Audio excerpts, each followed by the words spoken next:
of Conquering Mount Scrapmore with Brenda. I have Michelle from Australia here, another YouTuber, and she's going to introduce her channel. Come on, Hi, Michelle. Brenda. I'm Michelle, and I'm from Bits and Pieces Quilting.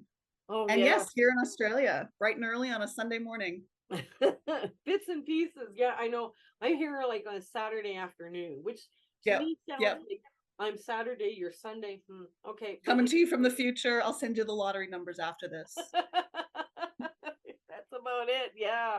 I know is that I always messes me up when I'm talking to people from New Zealand or Australia is what because you're crossing that international time zone and it's like just okay, I am terrible with time zones. Yep, yep. And it's crazy when you fly in that direction because you often land where you're going before you left home.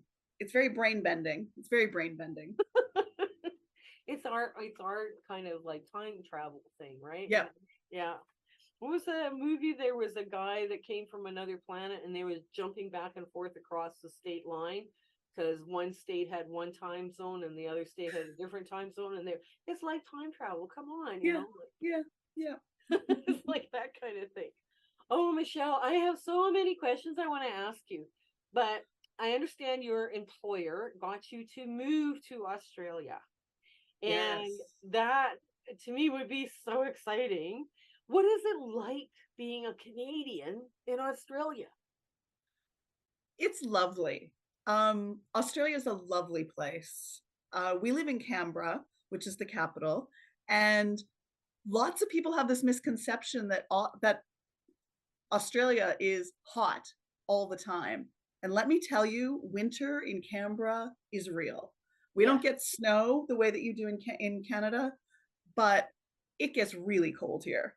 And when I complain about the cold, people always look at me like I'm crazy. Like, you're Canadian. This should be nothing for you. But winter is real.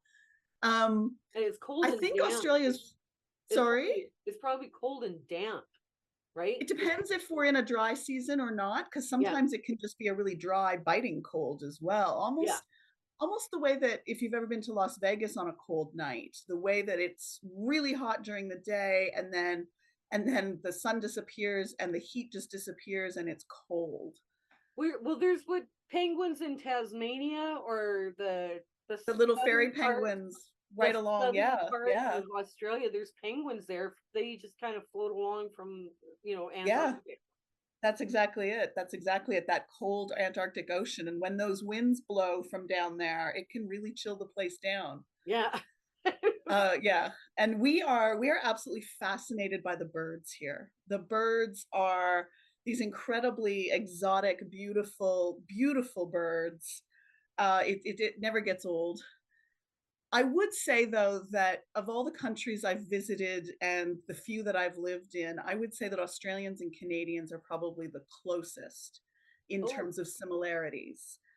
Same sort of worldview, same parliamentary system, same similar legal system. yeah. There's a lot that's really familiar that just has a cool accent.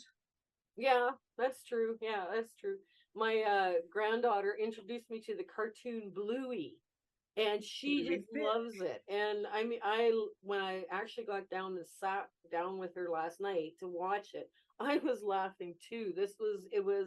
It's a cute cartoon for kids and adults, right? So, It's really popular here. It's a major cultural export, I think. Yeah. wow, really cool. Yeah. So what are the fabric prices like in Australia? For because everybody here in Canada and North America, they're all, oh my God, the price of cotton is outrageous. And it's like, no, not compared to other countries. It's you know, Yeah, quilting yeah. can be a bit of an expensive hobby here. Yes. I think very similar to Canada and the US where you've got you've got the really amazing quilt stores with the very best of the best. And then you have your chain fabric store. Yes. And the best of the best is incredible quality. It's the same, you can get your Tula Pinks and your Riley Blakes and your free, you can get all of that kind of stuff at the dedicated quilting stores, Right. and it's a lot. You're looking at anywhere from about 28 to $35 a meter, Ooh. which Okay. is Yeah. a lot. Um, but at your chain fabric store that has a sale on something every week, if you wait Yeah. long enough, everything goes on sale. And I was there just yesterday and they had all quilting cottons at 40 or 50% off. Oh, And so when it's normally 25 to $27 and you buy it at 40 to 50% off, it's not bad. yeah, that's pretty good. And then you check the sale bin and if you keep your eyes open, you can make it vaguely affordable, but I don't Yeah. I don't buy a lot of designer fabric these days, I have to say. As I much as I go love it. I go rummaging through the remnants, Yep, This one I'm keeping, this one's garbage. This, oh yes, no, yes, no. yep, yep. Sale bins are your friend Yeah. for I like sure. almost there's no head anymore. All there is arms pitching at stuff one way or the other. Yeah, I know. Yep. And I've gotten to the point where I shop with my hands too. I'm looking for quality, Yes. and if it feels like it's good quality, if you've ever listened or read Bonnie Hunter's podcasts or blogs, she has often said that if it's still ugly, you just haven't cut it small enough. So I sometimes, if it feels like it's great quality, I'll often hear Bonnie Hunter in my head saying, "Oh, if you cut it small enough, it might not be so bad." Yeah, yeah, and it's well, I have friends that go out to garage sales and all over and buy me bags of scrap cotton or grandma's stash that's left. They'll go to a grab how much, and it's like, and they'll bring boxes and bags. Oh my god. It's a of, scrap quilter's dream, I Brenda. I may have know. to come and Yeah, raid your baskets one day. and you might as well take it and use it and make some Yeah, beautiful quilts for charity. I mean, why not? yeah. Make it into something for Otherwise it's someone. going to end up in a landfill somewhere, and Yeah. not. One of the ladies, Olga from Russia, was talking about make 100 things out of. It's a project now that, and I understand it's not just Europe, it's Okay. all over. And it's make 100 things of all the stuff you have in your easily. I could make 100 quilts, no problem. And of course, you have to post them online. Make 100 things. So okay, How long have you got? yeah. How long have you got? Because I probably wouldn't have to go buy anything for years. Yeah, but it's interesting how we're looking at the prices of fabric, and because there's Americans I'm talking to, like, in the rooms, like on our Facebook group room, Mhm. and they're, everything is going up. Well, yeah, that's normal inflation, Yeah, right? I mean, the yeah, pandemic caused transportation issues, so yeah, of course now everything's going to go up, right? yeah, Everything will settle down or stay, it'll level off. But I mean, at some point, yeah, it had to go up, right? But yeah. Cost of living is a huge topic of conversation here in Australia. Rental or cost of housing yeah, is probably double what I'm used to from our neighborhood in Ottawa in Canada. It's probably double. Fuel prices, they call it the island tax because Australia is pretty isolated out here in the South Pacific. And it costs money to bring things here, yeah. and that price is passed on to consumers. So lots and lots of things are much, much more expensive. And you have a pretty big desert area too. People forget that there's a big part of Australia that's not arable land, right? So it's Absolutely. not You like you take can you grow take your own the food. exactly, you take the country and you put the whole country on top of the United States and it's about the same size. Yeah, And Australia only has about 25 million people, which is fewer than the people that live in New York City.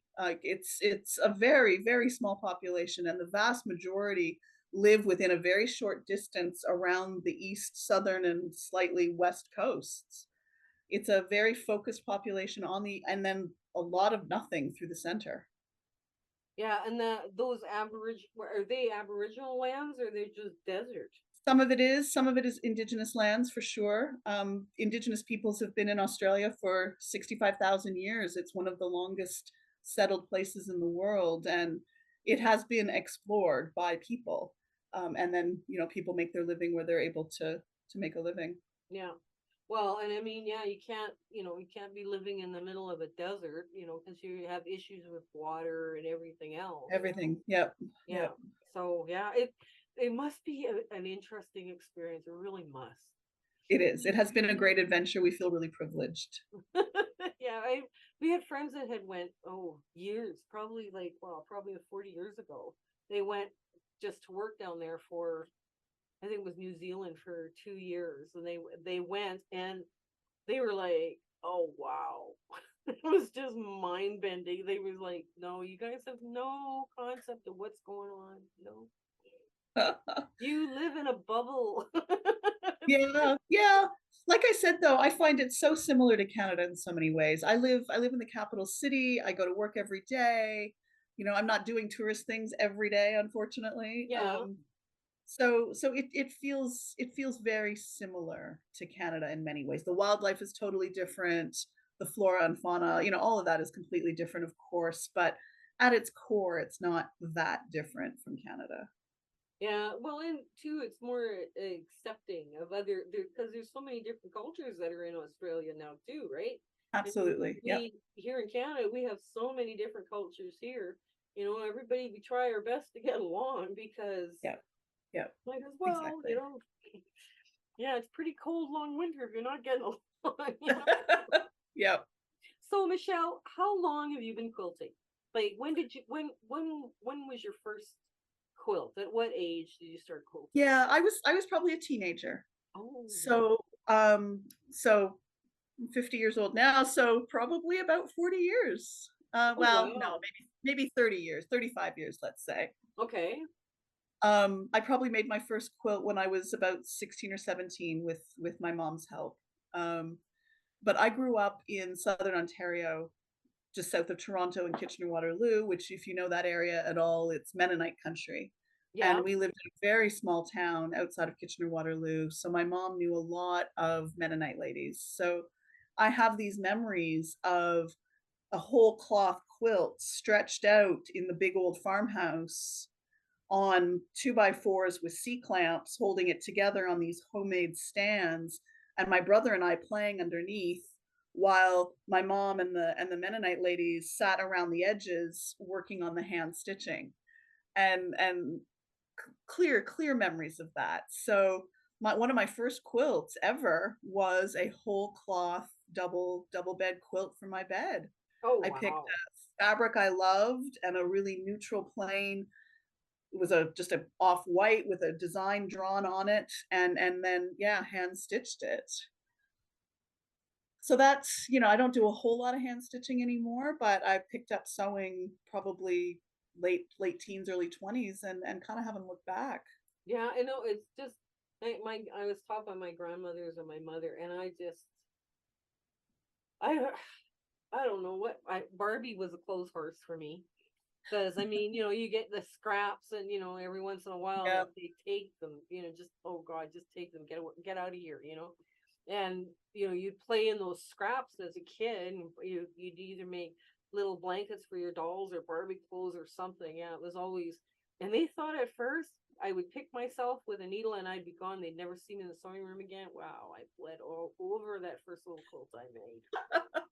I just I yeah had that this I had this vision that I was going to be a great fashion designer and I'd make all my clothes and they'd be so stylish. And then I very quickly realized that making clothes isn't that hard. Making clothes really well that fit really well, totally beyond my skill set. I yeah. just, other than an A-line skirt, I just couldn't make things that fit the way I wanted them to. I And think so too. I kind of went straight to sewing and thought, I can sew a straight line. That I can do. And haven't looked back from there. Yeah, I sewed clothes and clothes for my kids and stuff like that. But yeah, you're right. I think our Different mothers skill and our set. grandmothers understood sewing quite a bit differently than we do. Oh yeah. Yeah. And when you look back at some of those Victorian books or the books from the turn of the last century, yeah, they were getting kids to mend their own clothes. They weren't, how to teach your child how to mend their clothes. It Yeah. wasn't Yeah. mom's job to mend their clothes. You broke it, you ripped it, it's your problem. Yeah. Yeah. So it would they The understood lost it art. differently. Yeah. So it was kind of okay. Alrighty then. So what kind of things spark your quilting adventure? Like, is it the fabric? Is it the thread? Design? Like what sparks Yeah. your creativity? definitely the fabric, but I love scrappy quilts. They're my favorite. Yeah. I love that interplay of color and the coziness of it all. And I think too, in my heart, I get it probably from my dad more than anybody, but maybe from my mom too. I tend not to make decorative things, if that makes any sense. I don't make something that can then just sit on the shelf and collect dust. And I think that's why I love quilts, because they're useful. Yes. So it's creative and it's making something, but it's also purposeful. And that I love that.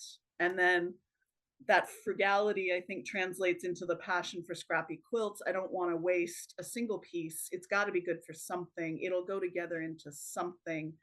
And the dynamism of a scrappy quilt just appeals to me like nothing else.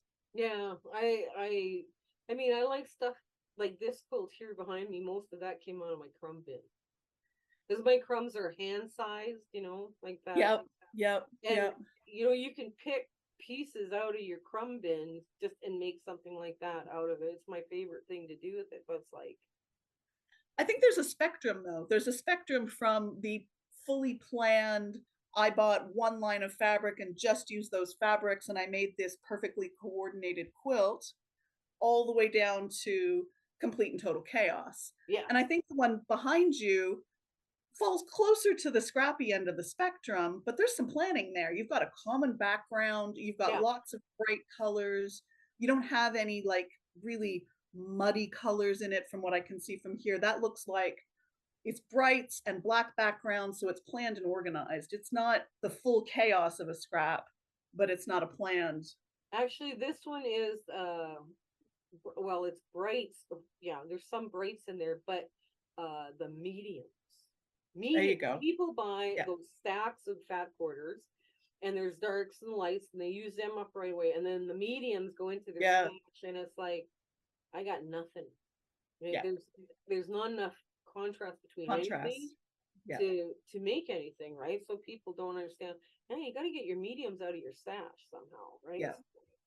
That's the secret to a scrappy quilt for me, is to have some kind of a plan, whether it's a unifying background color, Yeah, whether it's a theme, whether that's only brights or non-brights or what, something that will yeah, bring it together. yeah. Like there's a that quilt is behind you. That's what thread painting, is it? The one that's on the Which, wall. oh, this is cross stitch. Oh, is it? Oh, wow, that's Yeah, gorgeous too. Yeah. yeah. It's on linen. I probably bought it in the Netherlands in the early 2000s and I finished it about a year ago. That's the 15-year UFO, and I'm thrilled that it's finished. Looks good. Looks good. This was a Okay. COVID finish, actually. It was a COVID finish. I thought I'm not going anywhere. I might as well get this back out and finish it. Yeah, that was one of the COVID, the I think the biggest impact on the pandemic for me was I was able to sit in here for hours and hours and hours and just sew my stash. Nice. That Nice. was 3 years of not running around, going out for lunch and doing that because I'm retired, right? Yeah. Yeah. So, it's just going out and having fun and doing this and doing that, and it's just like, okay. But the biggest impact on my quilting from the pandemic was I was able to sit and sew Amazing. and Yeah. write down ideas and write down, you know, okay, go through my big box of I shorthand craziness that I write out my stuff, my ideas on. Okay, what does this look like as a block? Yeah. Oh, this is not too bad. Okay. That kind of going through years of paper shuffling nonsense, and it was like, okay, so what was the biggest impact on the pandemic on your quilting? I mean, did you focus on UFOs? Did you? Yeah, I've always been a finisher, so I don't really have a lot of UFOs. The cross stitch was a little different, but for me, my employer has enough technology that I just ended up working from home through COVID, so I didn't really have a whole lot of extra free time, unfortunately.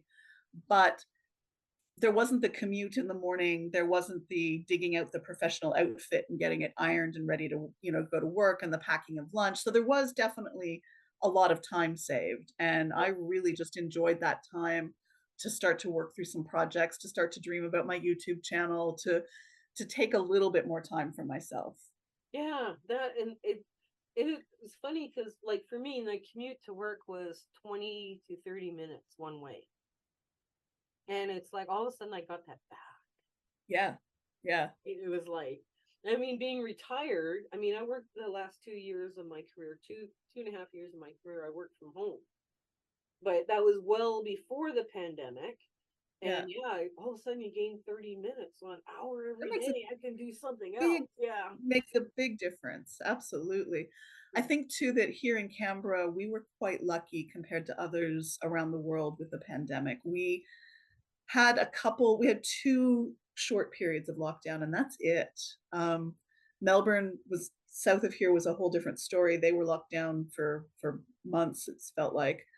We had about 3 or 4, maybe 6 weeks right at the beginning of the pandemic, like lots of people, and then we had another 8 or 9-week period in 2021, and that was it. We were really quite lucky. We could go out and go to the grocery store, we could make a booking at a restaurant and go for dinner, we could do a lot of things through what that other people couldn't do through the pandemic. Yeah. Well, I know here when it came to the pandemic, I mean, my husband and I weren't going anywhere. Just okay, we'll stay at home. I was quite happy to stay at home and be in my sewing room. Yeah, yeah, you've got Mount Scrapmore to work with. Yeah, I mean, I got like tons of fabric here. Yeah, I can sit, and I kind of self entertain, and he's a self entertainer. So yeah, we didn't go anywhere really. I mean, we got our groceries.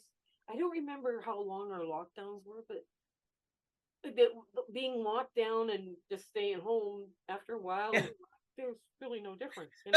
yeah, yeah, You know, we already had a Zoom account, so it was kind of like we were gathering electronically. And yeah. being the first Thanksgiving and Christmas dinners that we had over Zoom, my family put, we're gonna play games. We're gonna eat supper together on Zoom. We're gonna sing songs. Really?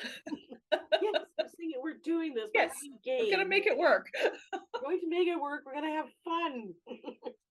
And they were in well, you had to do something, right? You You had to just make had do. to, Yeah, you couldn't, you had to have something to look forward to, right? So yeah, yeah. now everybody loves having stories. And I want to hear either your happy story or your sad story about quilting. Do you have like particularly happy one or particularly sad one or Yeah, yeah. That's a good question. I think that first memory is a happy one of playing underneath the quilts as my mom and the ladies in the community were working on them. I That's a very strong and very fond memory. Honestly, I make so many quilts and I give them away, and the joy of giving a quilt to someone is absolutely incomparable. yeah.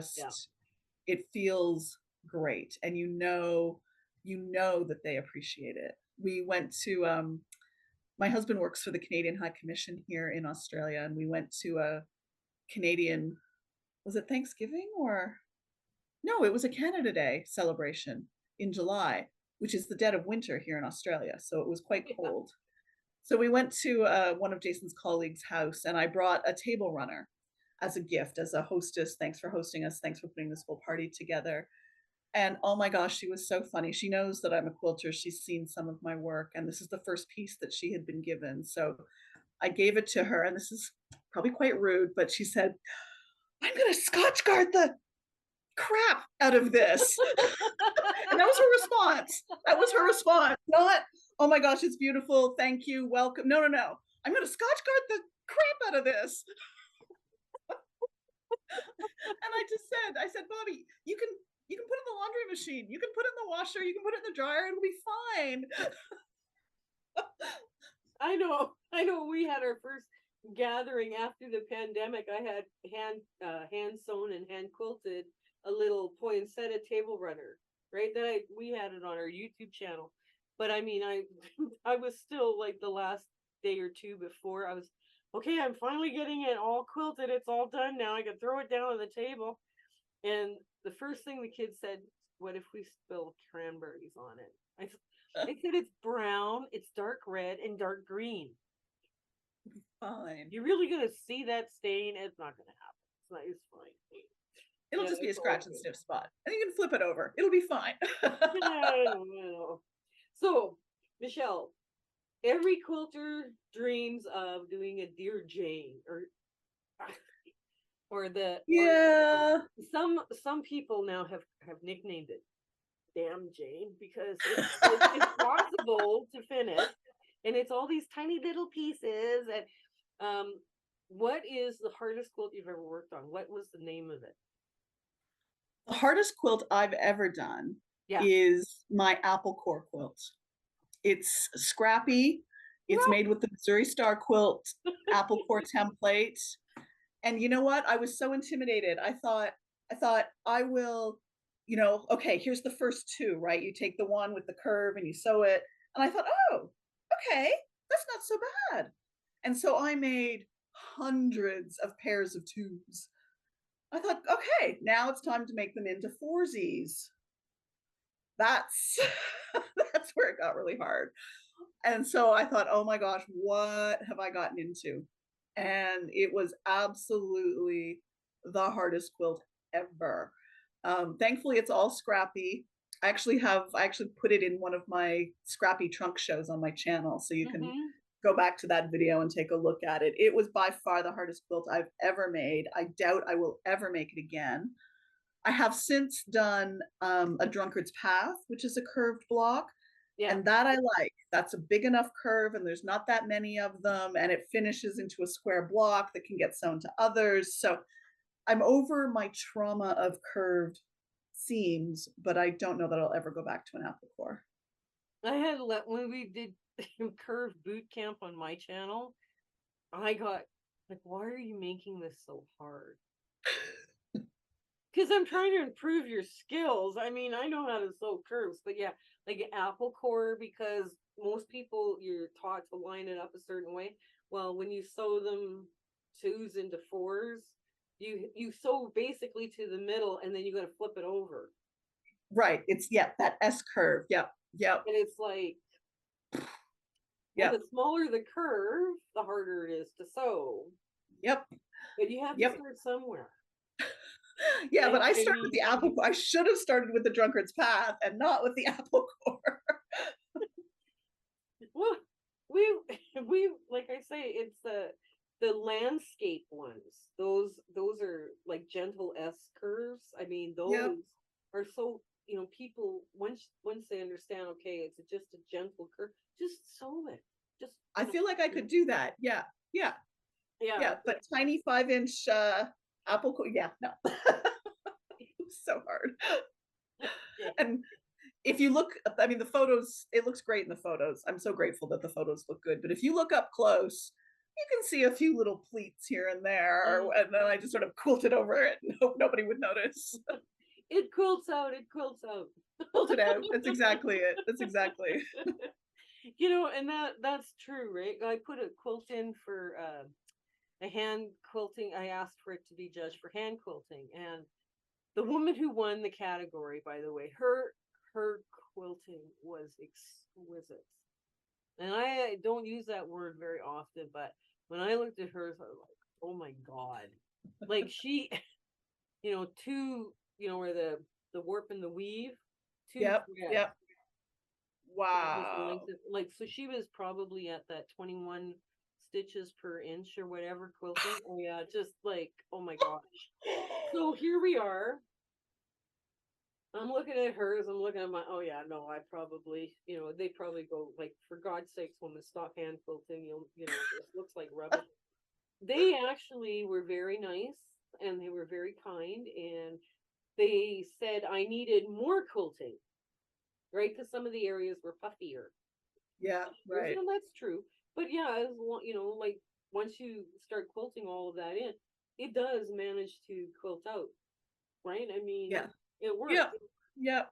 But yeah, I know. 21 stitches in an inch. That's astonishing. My grandmother told me that the small betweens to do the hand quilting, she said I should try and get 7 stitches on the needle.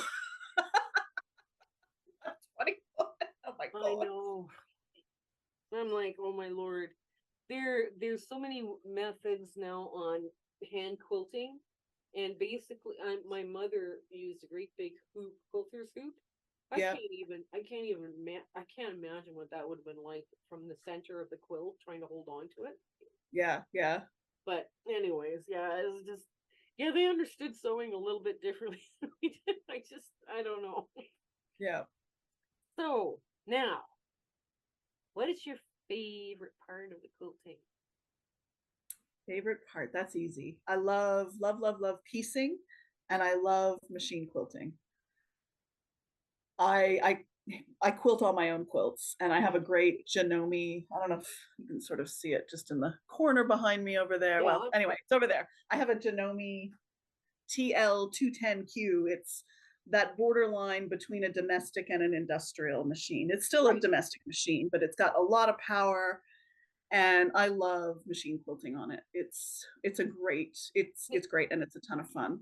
Now, do you do the free motion quilting or do you Yeah. do, yeah? Almost always free motion. I do some stitch in the ditch and things, but almost Yeah. all just free motion. And I keep my designs are really simple. I'm no Angela Walters with all the fancy designs and things. I keep it really simple, but I really enjoy doing it. Yeah, I decided now too, because I've seen some of my charity quilts I've given to my community person. I just make the quilt top, she takes it to a Yeah, loom loomer. yeah, Wow, some of those quilts, like Joy Hansen was doing some of my quilts, beautiful job. Oh my goodness, like just yeah. The results that a long arm can produce are astonishing, but yeah, I don't know. I personally I can do it. I enjoy doing it, so yeah. I like to machine quilt my I quilts. have on my Singer 301A, Yeah. this one here. I have made up to a king size. Wow. Yeah. It and doing free motion quilting on it too, right? Good for I also you. do like the straight line quilting and stitch in the ditch, and, Yeah. Yeah. quilting and stuff, but I prefer point to point, like where you do, a Yeah. little design. If it's shaped like this, you do a little design, and or if it's, this color, you do this motif. If it's that color, you do that motif, kind of thing, right? Yeah. Yeah. Just doing, then you're only worrying about Little shape, areas right? So yeah, it's not makes it as, manageable. Yeah. yeah, more manageable. What's your least favorite part? The part that we all, The spray basting. Oh, it's a necessary step. It has to be done. And it's actually this week's video for my channel. But oh man. you I hate spray basting because it just makes a mess everywhere, or It makes a mess. It's a pain in the neck, but it has to be done. I've tried, and I know lots of people really don't like the aerosol and the chemical, and I get that. I have tried lots of other things. I don't have the patience to hand baste with big stitches. I've thread, tried yeah, thread safety base. pins. Yeah. It just doesn't get it as flat as I want it to be. And I just find the spray base makes it work beautifully. And it's just such a pain in the neck. Jason and I we're lucky we have an unfinished basement parking area in the townhouse complex we live in. So we go downstairs and do it there. So I'm not really worried about cleanup. It's just a bit of spray based on the raw concrete floor, but we sweep the floor. But it's just, I'm so grateful that I have Jason to help me because I can do it myself, but that's also a pain in the neck. But just, I don't know, going down there and it's dark and it's cold and taping it all up and spray. It's just, yeah. I know. Yeah, I pin based or I thread Okay. based. I have yet to try spray brace basting. Oh, we're on opposite sides of that coin. All right. Yeah, because pin basting for me doesn't take long. I can do Yeah, king okay. size in no time. But I mean, I'm also pin basting like this width. So my Right. masking tape is there, right? So I'm, Yep. kind of like, okay. And I've got lots of pins, and it's not hard, but Okay. And you feel yeah. like you can get it nice and flat and smooth.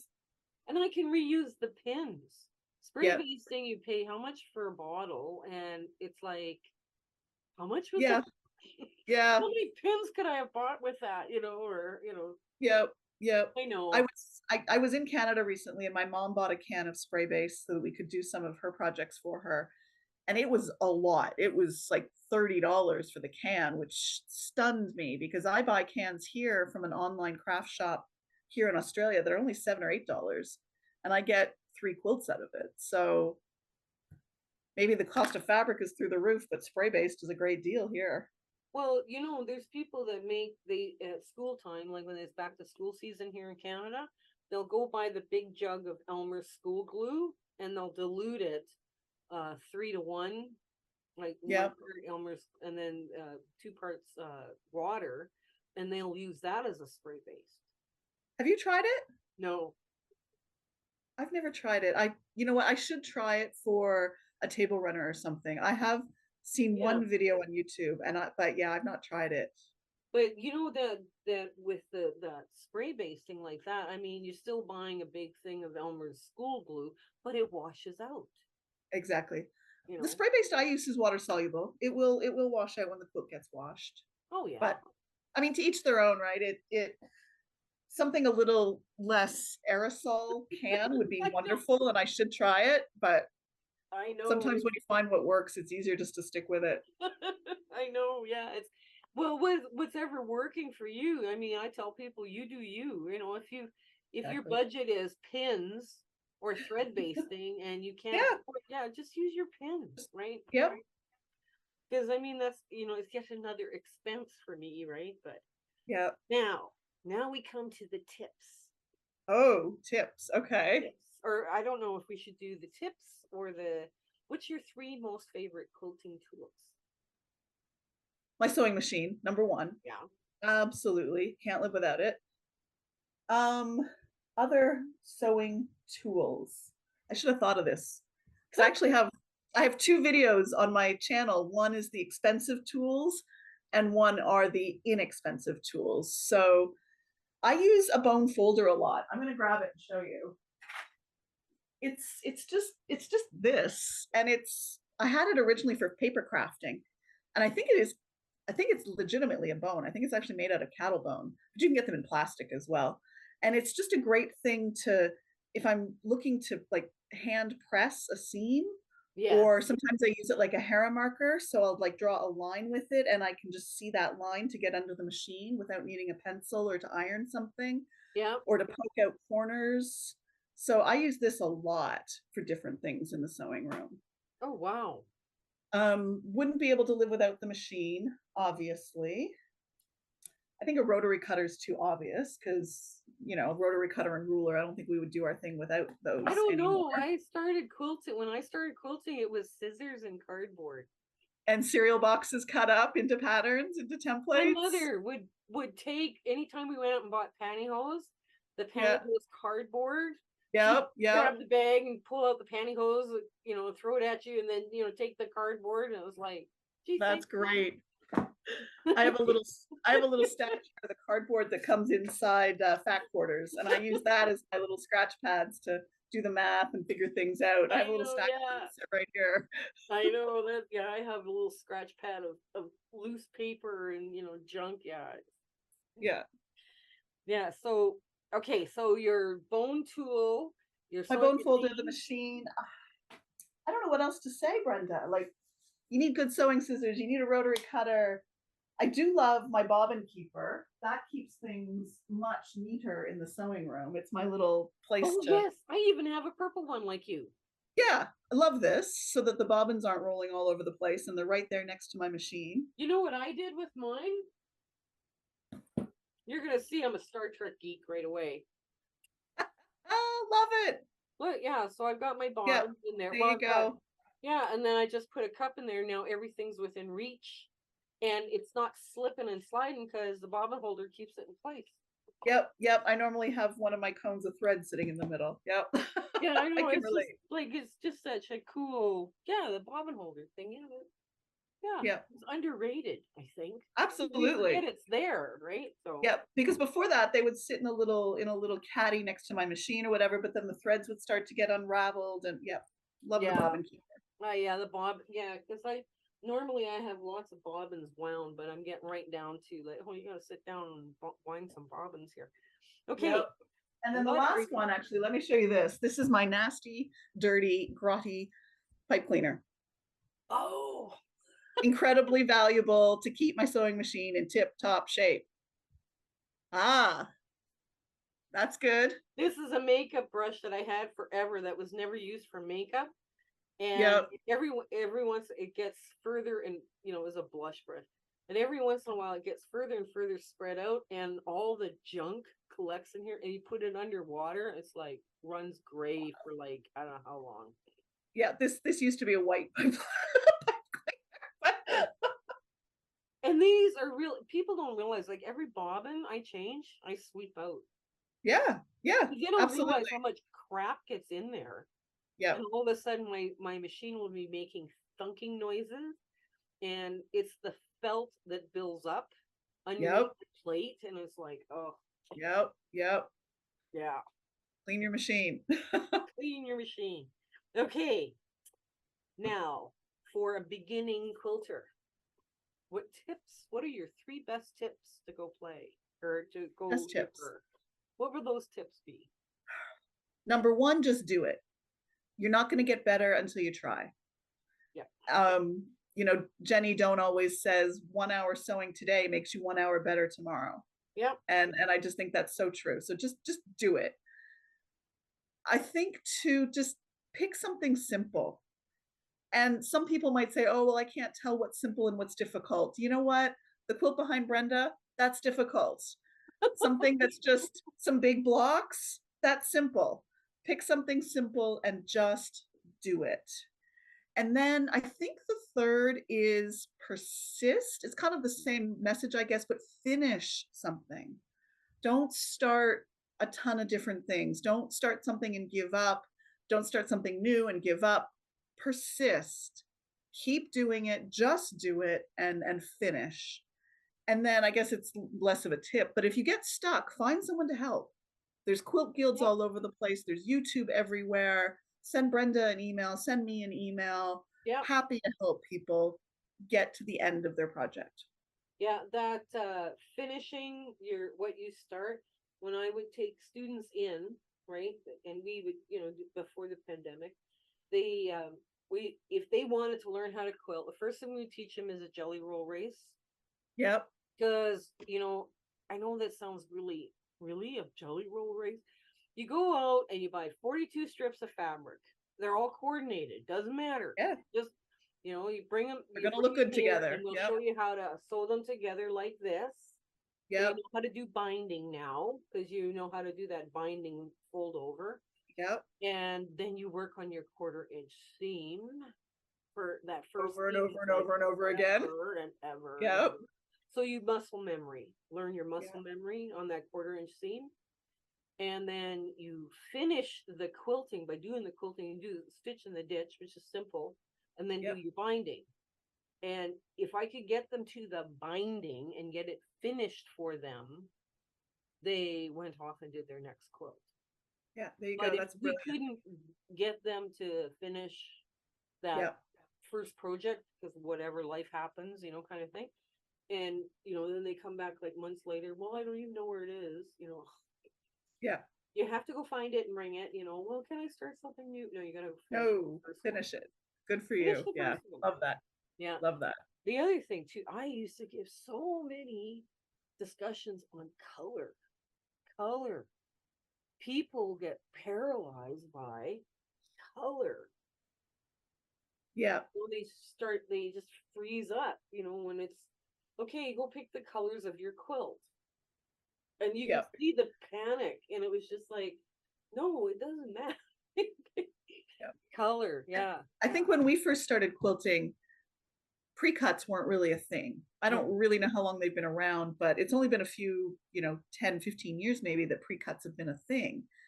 And I think for a beginner, they're a great place to start because you know that things will match. You know that yeah, everything will coordinate and that there'll be lights, darks, and medium. You know that it will work. So yeah, I think pre-cuts are great for that. And then I think it comes down to practice. I've developed my own approach to color over the years. I've made some mistakes.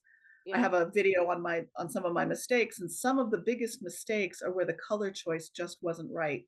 The contrast wasn't strong enough. yeah. That's primarily my big issue. But you learn those things. And the Oh, quilts that I yeah. finished that I consider mistakes We still use them. They're still fine. They Oh could yeah. have been better with different fabric, but finished is better than perfect. Nobody can snuggle underneath a quilt top or a partially finished quilt top or a bunch of jelly roll strips. Yeah. But loads of people would love to snuggle under an imperfectly color selected finished project.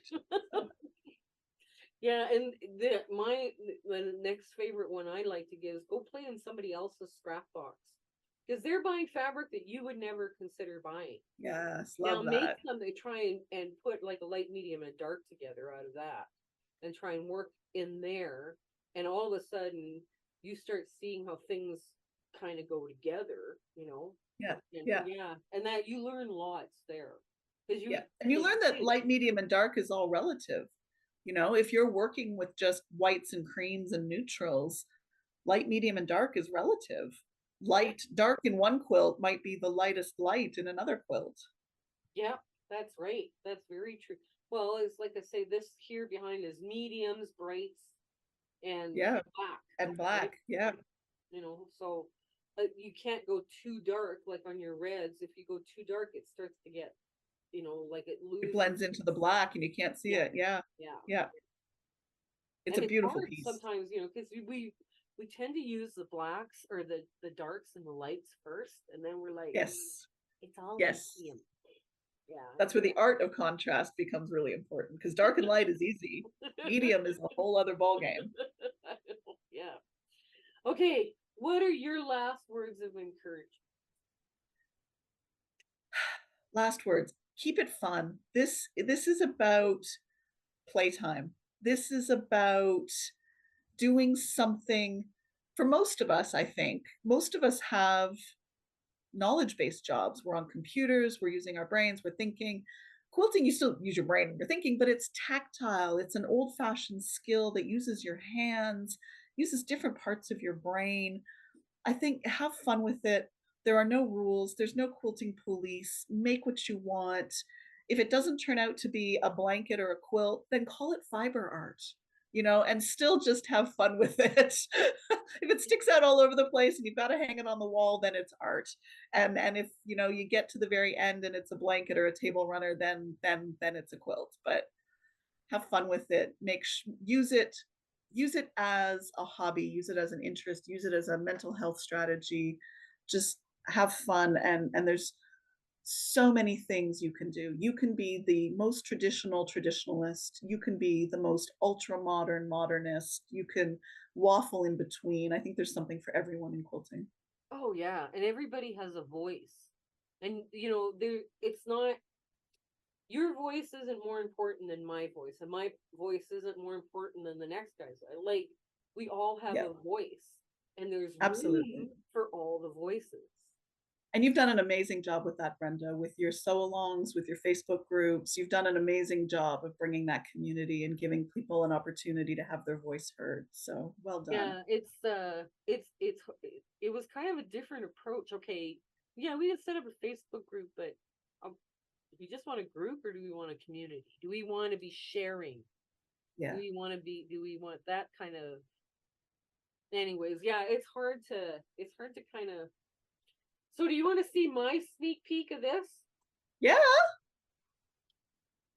So this is a 6-inch hexie, 6-inch finished hexie. And this Okay. is done by Rose. Yes, it looks hard. It's not. It's not. Okay. Do This you do it as is, half hexies? Look.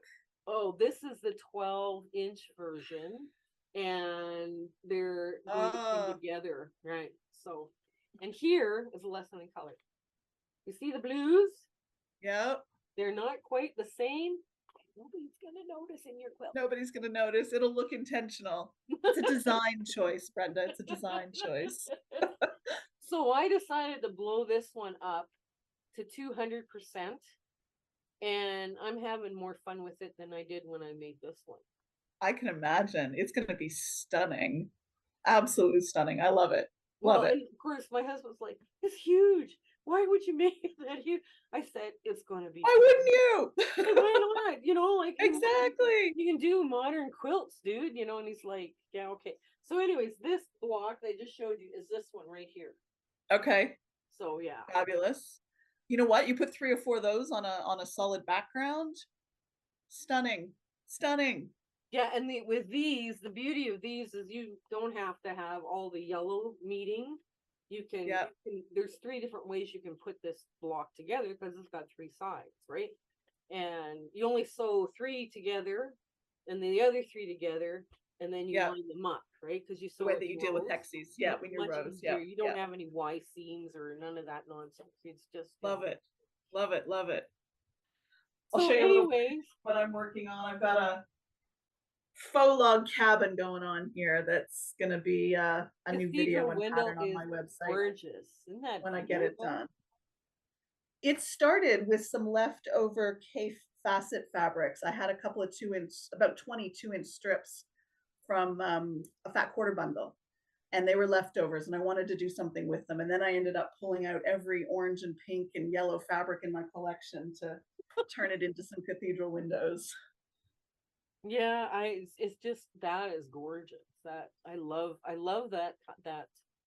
What was it? One of the ladies there that Sarah Ragland from Quilting for the Soul, or yeah, did one by hand, and hers was just like wow.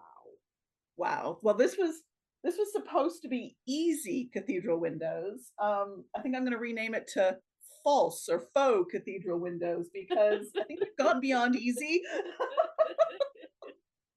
Yeah, they're We'll see how it ends deceiving, up. aren't they? They're like, oh my goodness. I And you know what? It was the little cathedral windows weren't so hard to make these little units. It was the sewing them together part when I came up with the brilliant, not so brilliant plan to put the little ones in between to sew them all together. I realized I couldn't make 4Zs or 2Zs or 4Zs. I had to lay out everything because every row and every block needed to know exactly what was going. Oh, anyway, it's been an adventure. Yeah, one of the ladies there in our group, she posted a picture that just every time she makes these quilts, it just like my jaw drops. And it's courthouse steps, but every courthouse, so it looks like all the lines are going this way, and then the other lines are going this way, and that Yeah. and basically it's a courthouse step, but it's very cool, color coordinated, so she knows exactly what block is going to go beside it, and she knows exactly that Yes. block, and then she puts it up, and I'm like, it is just gorgeous when she's done, but it's like the Wow. planning. Yeah. And Yeah. it's very deceiving because you're sitting there. How did she put that together? Well, it's just the courthouse steps, right? But yeah, The block itself isn't complex, but the design is. Yeah. yeah. Yeah. Putting it up on a design wall. I haven't got room in my sewing room for a design wall, so I'm most of the I time use the doing it in. floor in here, which yeah, drives me nuts sometimes. Well, anyways, we should get wrap this up. We It should. has been just awesome talking with you today. I'm sorry, life here has been just busy. We never got to this sooner, but This has been hopefully. a ton of fun. Oh yes. And I'm counting you as yet another blessing for somebody that I have met on this crazy YouTube adventure that I've been on. So I hope that Thank you, Brenda. yeah, this interview, it's funny how these interviews, they either help you and oh, I know that, yeah, I can relate to that, yeah, I know that, Yeah. or they're kind of like, oh, I didn't know she was that way. Well, I hope I fall into the first and not the second. Yeah, let's hope so. Okay, well, I gotta say goodbye from conquering Mount Scrapmore in Canada, and And bits Michelle. and pieces quilting here in Australia. Thank you, Brenda. Okay, bye guys. Have Bye. fun. My husband and I would love to thank you for all of the amazing people that we have met along this crazy YouTube adventure that we've been having. We do free speaking engagements too. So if you're part of a guild and they're looking for, people to talk and, and chat with, in their monthly meetings, tell them that I'm doing free ones just to help the guilds out because it's been a tough time for the guilds as well. Share, like, and subscribe with your friends. Make sure that they're, they get the word out on us. That's the best way you can do to help us out. So until we meet again, I want to thank you. Okay, goodbye.